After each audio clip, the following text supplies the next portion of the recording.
के नया साल में नया देबगी सखिया बगेले 2021 एही के नया साल में नया देबगी सखिया बगेले 2021 एही नया साल में नया देबगी सखिया बगेले 2021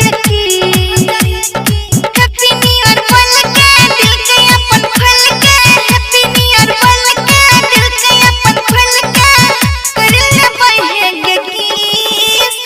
गे नया साल में देबै नया गीत सखिया बगेले 2021 गे नया साल में देबै नया गीत सखिया बगेले 2021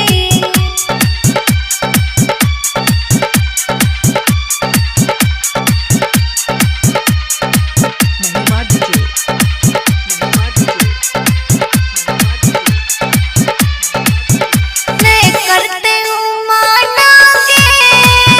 छिए हमर दीवाना गे नहीं करते हूँ माना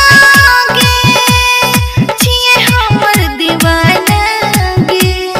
16 साल से रखने छिए ओकरा ले खजाना